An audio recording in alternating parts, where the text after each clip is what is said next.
My boyfriend's mother wants us to break up. Her reason? Her son got accepted by a top-tier company, and I'm no longer good enough for him. Looking at the company name she sent, unfortunately, it's the one my family owns. Here's $10,000.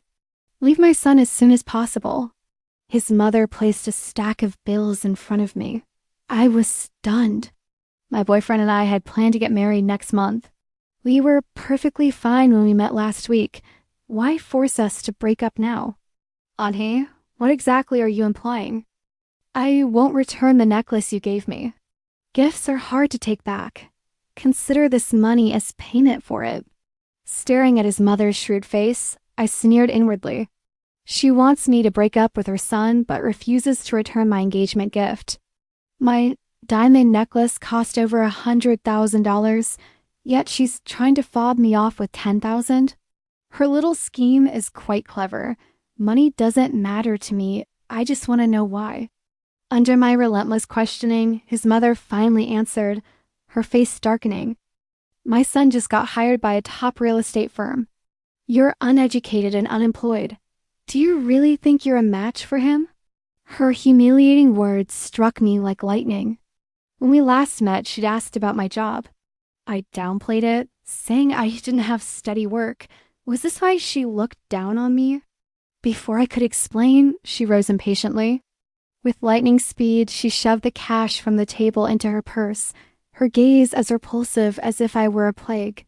You chose to refuse the money. Don't bother my son, Dean, anymore. Staring at the Harvard alumni invitation from my senior in my phone, my brows furrowed. Who did she just call uneducated?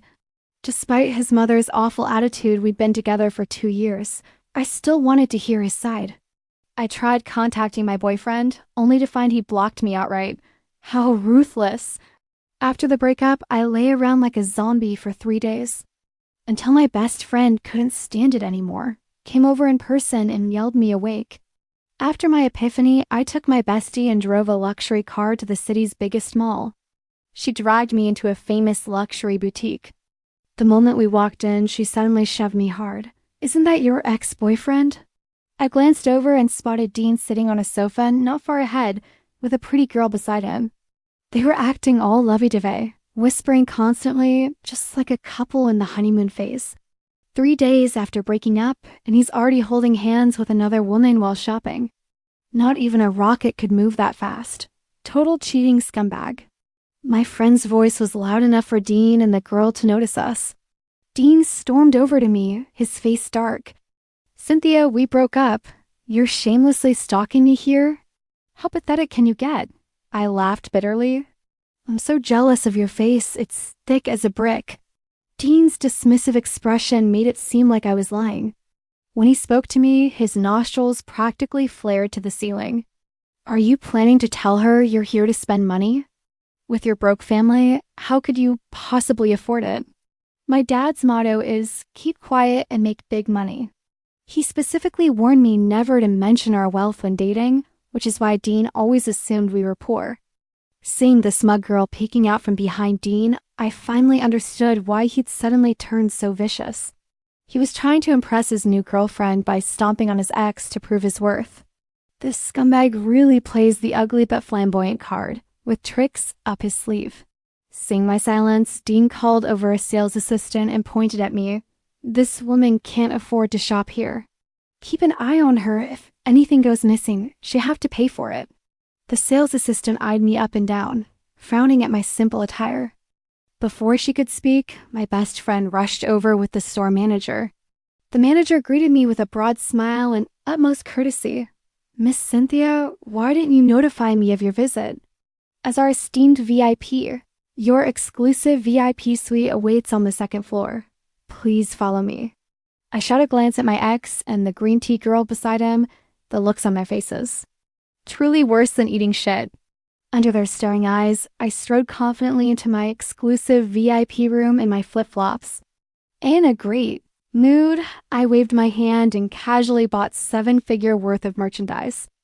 Back when I was catering to that jerk's family background, I locked a room full of designer labels in the closet to gather dust. Now that I'd finally ditched that jerk, I could go on a shopping spree again. After shopping, my bestie had an emergency, so I lent her my car and planned to hail a cab home. Just as I reached the taxi stand, Dean suddenly darted out and blocked my path. I frowned at him, suddenly finding his face repulsive. Good dogs don't block the way. Get lost if you've got nothing to do.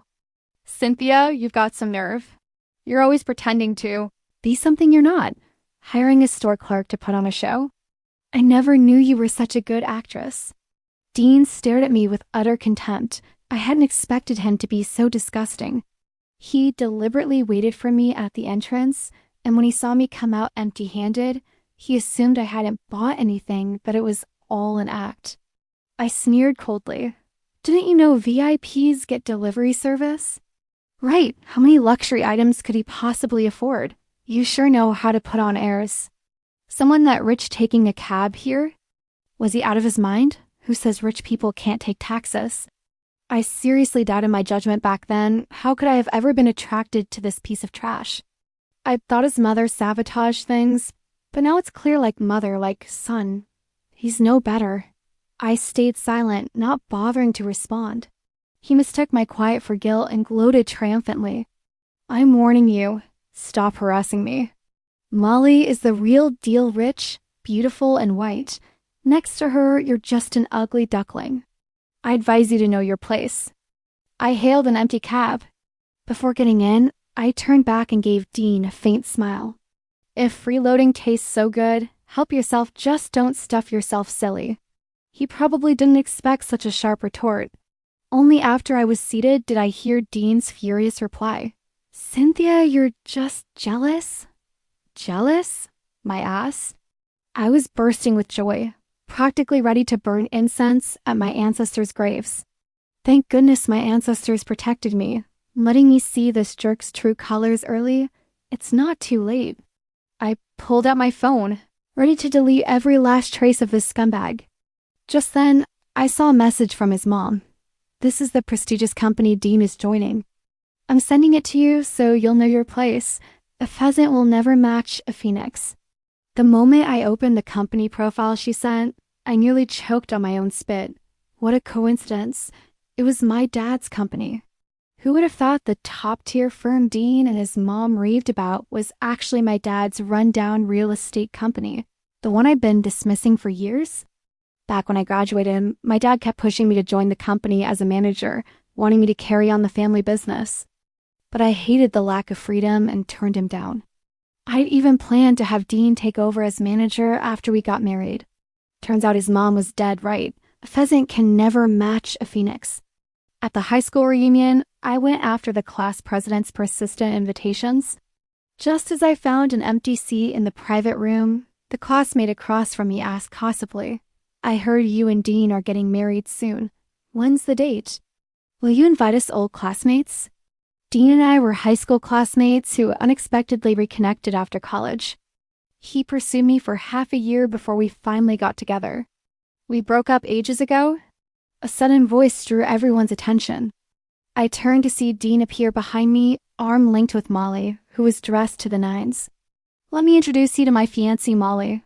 We'd only broken up days ago, and he was already calling her his fiancée. The seamless transition was astonishing. The classmate who'd asked the question looked awkwardly apologetic at me.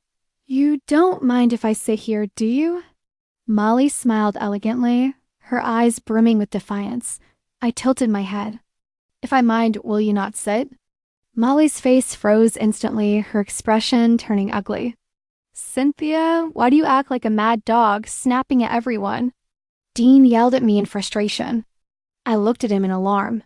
Just talk, don't shout threats at me. I'm afraid of dogs. You. Dean was so furious he almost lashed out, but luckily the class monitor stopped him. Otherwise, I'd have had to rush to the Adenite for a rabies shot. After Molly sat down, she specifically asked the waiter to bring a chair for her bag. The male students found her actions peculiar, but a female classmate nearby revealed the secret. That's a Hermes bag, priced at nearly $50,000. This model requires additional accessories. You won't get it for less than $200,000. Of course, she needs a dedicated chair for it. With that explanation, everyone was stunned. She was literally carrying a car in her hand. Dean's already small eyes narrowed to slits as he basked in the envious glances around him. The class monitor sitting to my right suddenly piped up. But doesn't Cynthia's bag cost around $200,000 too? The moment he finished, all eyes instantly turned to me. The bag I carried tonight happened to be the same style as Molly's, though the leather was slightly different. But I kept it low-key, just placed beside me without the special chair. Dean glanced at my bag and gave a mocking sneer. With her family's background, how could she possibly afford Hermes? Like everyone's parents are listed company executives or shareholders like Molly's. Hearing Dean's boast, several male classmates stared at him with envy while shooting me sympathetic glances. Times really have changed these days. Freeloading is done so brazenly. Molly turned her head and flashed me a smile. I heard those knockoff bags use low-quality leather. They're full of formaldehyde and can cause cancer. You should buy niche brands instead of fake bags like this. These two were so perfectly in sync, they might as well have been performing a comedy routine. They pretended to give me well-meaning advice, but it was just the green tea's mom opening the door for her the green tea had arrived home. Can't we just have a quiet meal? Must you give me every chance to shine? Just as I was preparing to launch a full-scale attack, a cold voice suddenly cut in from the side. It's not fake. Everyone turned their heads. No one expected Joseph to be the one. Speaking up for me, when I recognized him, I froze for a moment myself. Joseph was the oddball in our class, notoriously quiet. But with his privileged background, he arrived in a luxury car on the first day of school and striking looks. Plenty of girls chased after him. Molly's face darkened as she fixed her gaze on Joseph. What proof do you have it's real? I've never seen leather like this before. Following Molly's pointed gesture, everyone noticed that while my bag shared the same style and color as Molly's, the leather appeared distinctly different. Joseph shot Molly a glance. You haven't seen it, but I have. I bought one for my sister last week, ostrich leather, not expensive, just over $30,000. Had anyone else said that, they might have been accused of showing off, but Joseph was different. Everyone present knew how wealthy his family was. A few $100,000 was nothing to him, and no one dared question his word. Molly wasn't convinced and seemed ready to argue further. Dean grabbed her arm and whispered something in her ear. After that, Molly's gaze toward Joseph changed, becoming incredibly complex. Holy crap, that look! Could it be the white skeleton demon eyeing Tang Sang's flesh? I sat at my seat, gnawing on lobster meat while silently watching the drama unfold. Actually, Joseph was wrong. Mine wasn't just rare ostrich leather. My buttons were diamond encrusted, adding another $100,000 to the price. After dinner, I walked ahead carrying my bag. Molly's eyes never left the bag in my hands the entire time. It was clear she cared deeply about it, her expression growing increasingly sour. With his new flame displeased, Dean took it out on me, his ex glaring at me with a sarcastic edge. Cynthia, I hear girls these days love renting bags to satisfy their vanity and make a statement. You better be careful. If you get it dirty, you won't be able to afford the replacement when you return it. Spotting a tiny stray dog shivering in the corner ahead, my heart instantly melted. I hurried over and knelt down. Lifting the puppy into the bag I was carrying, I turned to face Dean, who was staring at me with his jaw practically dislocated. You sure know your stuff must rent these often? Though honestly, mine barely qualifies as a dog crate. My top-of-the-line luxury bag serves as a doghouse, while his entry-level model gets pampered. That's the gap between us. Molly's face turned as sour as could be. This mismatched pair should have known better than to provoke me, yet they kept pushing for a humiliating comeuppance. Beep, beep. Joseph pulled up in his Cayenne, his gaze landing on me. Need a ride home? Seizing the chance before I could speak, Dean blurted out, Cynthia, hop in. Taxes charge extra at this hour. Riding with Joseph could save you a day's worth of meals. What kind of brain does this guy have? I can afford to use a Hermes bag worth hundreds of thousands as a doghouse. Do you think I'd be short on taxi fare? After he finished, Molly chimed in with her own insincere offer. You could ride with us too. I drove here today." She waved her Mercedes keys dramatically, as if afraid no one would notice the emblem. I couldn't be bothered with these two airheads. I looked up, smiled, and waved at Joseph. "No, thanks. I have my own car." With that, I pulled out my keys and pressed the button in. Not far ahead, a white Porsche Cayman S convertible instantly responded. Seeing my car, the class monitor's eyes lit up. He'd worked in the automotive industry after graduation and knew the market inside out. "Cynthia, that's the latest model. Base price alone is at least $2 million. Go for the high-end specs and you're looking at another few $100,000. You're basically driving a house around. You're loaded." I smiled faintly. My dad just gave it to me. If anyone's loaded, it's him. Amidst the envious stares and gasps, I climbed in, plopped the stray dog nestled in my Hermes bag onto the passenger seat, and drove off in my little white beauty. No sooner had I pulled up to my house than Dean called. "Was it your family who won over $100 million in the lottery last month?" How did he know my uncle had just won a massive lottery jackpot? Oh no, this jerk was already prying into my life. Terrified, I immediately deleted all his contact info and cut off all ties. After my dad found out I'd been dumped, he forced me to intern at his company. The moment I saw Dean, I swear it wasn't on purpose. Out of dozens of departments, I ended up assigned to his what a nightmare. During lunch break, Dean cornered me in the break room. This guy must have some genetic defect failed to evolve properly. Otherwise, why would he act like a guard dog, guarding the door? "Cynthia, your family must have shelled out a pretty penny to get you this internship and a meeting with me, right?" Dean stared at me smugly. I couldn't be bothered with him, but he mistook my silence for encouragement and kept up his disgusting act. "Cynthia, if you really can't forget me, I could spare some time each week." "Enough." I snapped, cutting him off before his next words could pollute my ears. "Dean, I'm giving you face. Now grow a brain." He had the nerve to come out and discuss people looking like that. If I hadn't been blind back then, fooled by his honest facade, I never would have gotten involved with this idiot. "Get out." "If you don't leave, don't blame me for reporting you for harassment." Faced with my stern rebuke, Dean angrily accused me. "You'll regret this. Even if you beg to kiss my ass later, I won't give you a second glance." I burst out laughing. Whoever regrets this is a fool.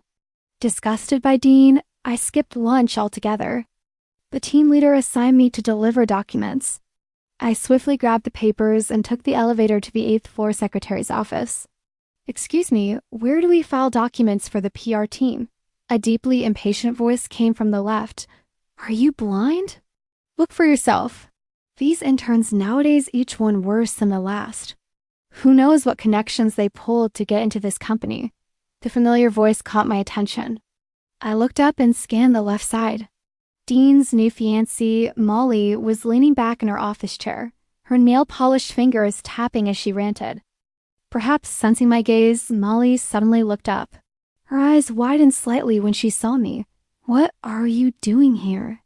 That was exactly what I wanted to ask. How did she end up at this company too? What the hell is going on with my dad's company? It's practically become a dumping ground. "Molly, who's this?" A colleague beside her asked. She rolled her eyes at me. "My ex-boyfriend dumped me, and this unlucky ex-girlfriend followed me here, clinging to me like glue. Heard he's just a junior college grad. Who knows what tricks he pulled to get in?" Her colleague eyed me with utter contempt. "Our company's minimum requirement is a top-tier university degree. Does HR not even look at resumes?" The two of them chimed in unison, practically begging me to join their chorus. Molly's colleague declared she'd report me to HR for backdoor hiring. Then Molly launched into her innocent little girl act. "That's not right, is it? He worked so hard to get in. This is cruel. Molly, you're just too kind. We need to weed out these troublemakers. Otherwise, it'll damage our company's reputation." Before her words even finished, Molly rushed off to notify HR. They were so worried I'd slip away they wouldn't let me leave. They even dragged our department head into it, as if the drama wasn't already big enough. Once everyone was gathered, Molly and her colleague launched into their spectacular duet. The HR manager glared at me. Whose back door did you crawl through to get in here? I feared revealing my connections would terrify them. Too bad I'm used to keeping a low profile. Manager, you haven't even seen the resume. How can you believe these two's nonsense? Seemingly caught off guard by my retort, the HR manager froze. But Molly, desperate for someone to back her up, insisted HR pull out my resume for public scrutiny. In the end, the HR manager took Molly's advice and pulled up my resume. Molly stood there with a triumphant grin, waiting to see me get kicked out of the company. But when the HR manager saw my resume, his face turned extremely grim. Molly kept egging him on. Manager Zhang, which community college is it? Why don't you show us so we can see for ourselves? The HR manager handed her the resume and told her to look for herself. Molly stared at me in disbelief. You? How could you possibly be a Harvard graduate? Falsifying your credentials is a crime, you know that? I was truly amazed by her imagination. With that kind of brain, she should have become a screenwriter, then maybe no one else would have to deal with her. Arguing with this group of loudmouths who lacked brains was exhausting. I chose to give up. Team leader, I've said all I need to say. I'm going back to work. I didn't care, but Molly wouldn't let it go. Don't leave. We haven't cleared this up. What gives you the right to work? I turned back and smiled at her. If I don't work, are you going to support me? If she really wanted to support me, I wouldn't mind. The only problem is, her monthly salary wouldn't cover my expenses for a single day. Molly was rendered speechless by my retort, her face flushing crimson with fury. I deliberately provoked her. PFFT don't like it. Call the cops and have me arrested. Molly was whipped into a frenzy by my words, and I felt a twinge of satisfaction. Once she called the police and there was a police report, I'd report her for damaging the company's image. We'll see if she can keep her job then.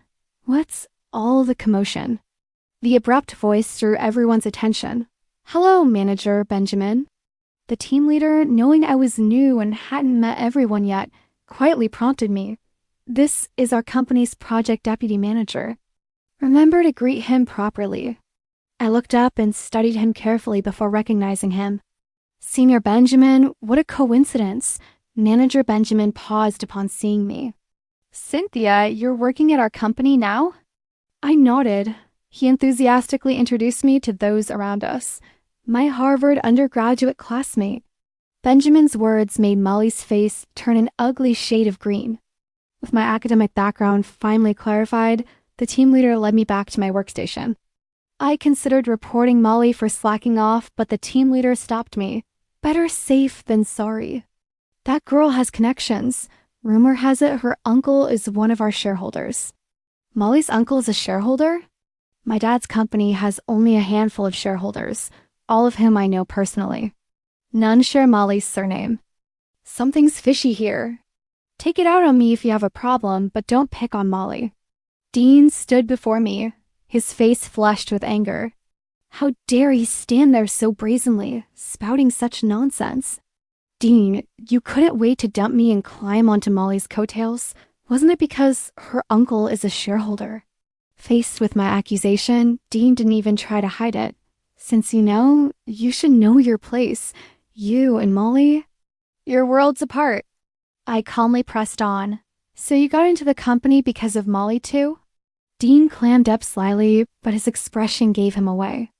No wonder his mom rushed over to pressure me into breaking up. He'd found a better catch. Cynthia, even if your family won the lottery and you graduated from Harvard, I'd never look at you again. I was furious enough to faint. Did he have water in his brain and forget to install a drain? Otherwise, how could he utter such outrageous words? Do you really think you're so incredibly handsome that everyone must have you? Dean was rendered speechless by my retort. From that day on, I felt targeted at the company. Molly was notoriously high profile, and everyone knew she had powerful connections. Now that she wanted to take me down, no one dared get close to me. As far as I was concerned, I was perfectly happy with that. I was just here for an internship, not to build a career. Doing my job was enough. Take this contract to the partner company for signing. Dean tossed a document in front of me. His attitude was terrible, but I'm professional. I didn't bother arguing. I took the contract to the partner company and explained the situation to the receptionist. The moment I mentioned our company name, her expression turned icy. She told me to wait off to the side. After nearly an hour with no response, I was debating whether to head back to the office when a familiar figure appeared ahead, instantly catching my attention. "Joseph, do you work here?" His principled stance last time had left me with a favorable impression of this old classmate. Though a bit aloof, his values were solid. Joseph nodded and asked what was up. I gave a wry smile, holding up the document. "Came to get this contract signed, but I still haven't gotten in." "Cynthia, you've been played." I never expected Dean to be such a jerk, deliberately setting me up. Thankfully, Joseph was there. Our company had offended Joseph's firm over a minor dispute. Now they actively disliked us, dragging their feet on payments. The payment deadline was looming. If the contract wasn't signed soon, the whole deal would fall through. Dean deliberately assigned this task to me. If it got delayed on my watch, he could pin the blame on me and use it as an excuse to fire me. That bastard's so cunning and underhanded. Someone who prioritizes personal gain over the company's interests absolutely cannot stay here. When I returned to the office with the signed contract, Dean's jaw nearly hit the floor. I've noticed my luck has improved significantly since leaving Dean like a lucky charm has taken hold. Joseph happened to be a manager at that company, and with his help, securing the contract was a breeze. I handed the contract to our team leader, who instantly saw through Dean's scheme and publicly berated him in front of everyone. Had I failed, not only would I have been fired, but the team leader's performance metrics would have suffered too. How could he let Dean off the hook?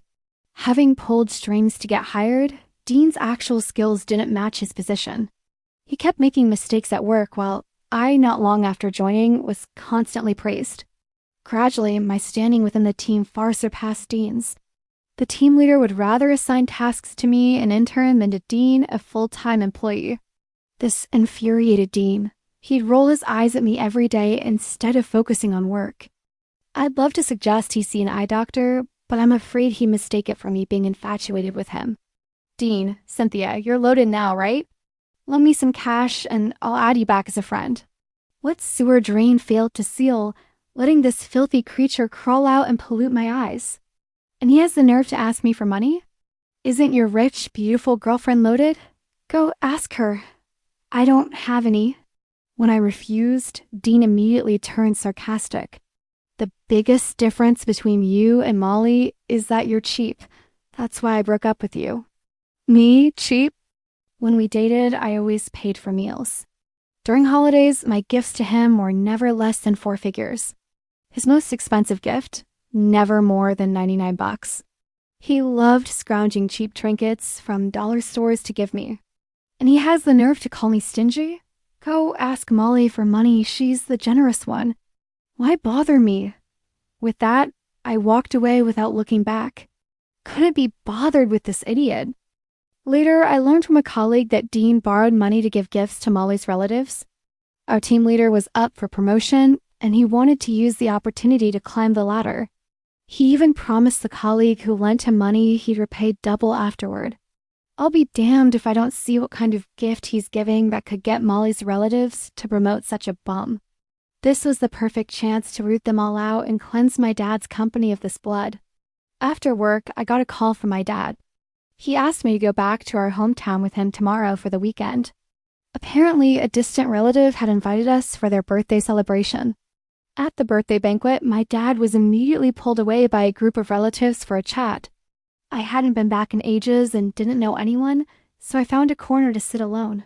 "Cynthia!" I looked up at the sound of my name. Talk about running into the wrong people wherever I go. I bump into these two. Molly's face darkened the moment she saw me. "How did you sneak in here?" Dean stood beside her, gritting his teeth. "Molly, she must have known the chairman would be here today. She's here to schmooze and climb the ladder." Was he mistakenly accusing me of trying to steal his team leader position? This guy wasn't just a jerk, he was petty as hell. Chairman? Could they be talking about my dad? Was Molly's uncle really a shareholder in the company? Molly started yelling for hotel security, claiming I'd barged into the banquet and demanding they throw me out. The commotion drew the attention of several guests. "Molly, what are you doing?" A middle-aged man in a black suit approached us, sternly reprimanding Molly. Molly instantly dropped her arrogant attitude, switching to a sweet tone. "Uncle, this person wasn't invited. She tried to sneak in for a free meal. I was just having security escort her out. I spotted my dad standing in the crowd. Hearing someone accuse me of freeloading, his expression darkened considerably. This was getting interesting. Someone in the crowd recognized me and addressed the middle-aged man in the suit. It's a misunderstanding. She's the chairman's daughter. The moment my dad heard his name mentioned, he immediately stepped behind me. The middle-aged man in the suit looked flustered when he saw my dad appear. He dragged Molly over to me. "Apologize to her immediately. By seniority, you should address her as auntie. Apologize to your auntie." Molly froze and Dean, standing beside her, looked dumbfounded. I almost couldn't hold back my laughter. Who knew Molly and I shared such a distant familial connection? According to my dad, he held considerable seniority in our hometown village, having been addressed as grandfather since childhood. Noticing my darkening expression, the middle-aged man in the suit urged Molly again. She seemed genuinely afraid of him. Though reluctant, she finally managed, "Auntie, fine? Ah, such a good girl." After that, I turned my gaze back to Dean. "By seniority, shouldn't you be calling her something too?" My words infuriated Molly. "Don't push it too far." I hadn't planned on confronting them, but they were acting like mad dogs, relentlessly attacking me. Since that was the case, I wouldn't hold back. I turned to my dad. "Dad, someone just said I snuck in on purpose to show off in front of the chairman. Is he really that impressive? No one knows a daughter like her father." My dad saw right through my little scheme. He played along perfectly. Impressive my ass? He asked you to take over the company 3 years ago. If you'd agreed, you wouldn't be sitting in the chairman's seat now, you'd have replaced him ages ago. Seeing the two of them gaping in shock, I grinned triumphantly. Accusing me of seeking attention or climbing the ladder? The chairman begged me to take the position, and I wasn't even interested. Who do they think they're looking down on? "Hold on, it's not over yet." I shifted my gaze to the middle-aged man in the suit. "Uncle, how big of a gift do you need to give to get promoted in this company?" Caught red-handed in public bribery accusations, the middle-aged man in the suit drained of color. "Miss Cynthia, our company is renowned for valuing talent. We don't tolerate backdoor deals or gifts." I turned my head to Dean. "But I heard from your nephew-in-law that as long as he sends gifts for your family celebrations, he gets promoted to team leader." The middle-aged man in the suit immediately scrambled to distance himself. "Absolutely not. He's talking nonsense. He's not my nephew-in-law at all." "But she calls you uncle." I pointed at Molly. "I know Molly's mom. She calls me uncle, that's all. We're not related." The old fox was a master at self-preservation, washing his hands of the matter cleanly. Fearing my father might misunderstand, the middle-aged man in the suit immediately stepped before him, taking up the banner of discipline. "Chairman, rest assured, I'll investigate this thoroughly when I return to the office tomorrow. If anyone violates company policy, I'll handle it strictly." So Molly had been exploiting this fake connection to lord her authority over others at the company. As if terrified Molly might spill something, the middle-aged man in the suit had her and Dean thrown out before I could even say a word. The pair looked utterly defeated, like stray dogs. By Monday morning, word had spread. Both Molly and Dean had been fired. With these two troublemakers gone, the company atmosphere improved noticeably. After work that evening, Dean blocked my path at the company entrance again. "Cynthia, I'm here to apologize. I was wrong before. Let's get back together. If you'll take me back and let me join the company as a manager, my mom will definitely accept you." Trust me, I was speechless. I'd been about to give him a piece of my mind, but now I didn't need to. With his IQ, he probably wouldn't even understand a scolding. Why waste my breath? Get lost. Dean grabbed my hand, shamelessly begging for forgiveness. Just as I was frantically trying to shake off this annoying ointment, Benjamin, my senior, appeared. He called security and Dean finally slunk away. Senior, thank you. No need to thank me. I heard you're single now? Benjamin's gaze was probing as he looked at me. My guard instantly went up. Could Benjamin be? Before I could voice my suspicion, he smiled and said, I have a younger brother. He's a good guy, still single. Maybe I could introduce you to sometime. I silently breathed a sigh of relief, relieved he wasn't hitting on me. I politely declined. Having just escaped Dean's clutches, I wasn't ready to jump into another relationship so soon.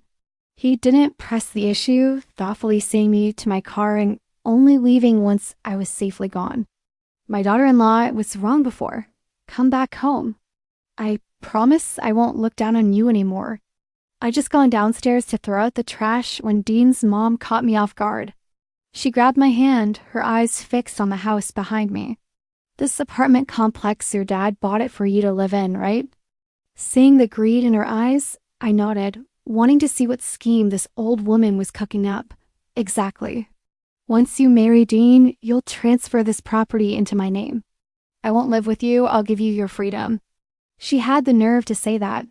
My neighborhood is famously one of the city's wealthiest. My building is the pinnacle here. Any unit easily fetches 8 figures. How much does your son weigh? You actually expect to sell him for 8 figures. Nothing. Go home and sleep early so you can dream. When his mother tried to cause more trouble, I called security immediately. Our property management is notoriously expensive, but the service is top-notch. Pointing at his mother, I told the security guard, don't let her come near here again. Understood, Miss Cynthia. His mother tried to cause more trouble, but was swiftly carried out by 2 burly security guards.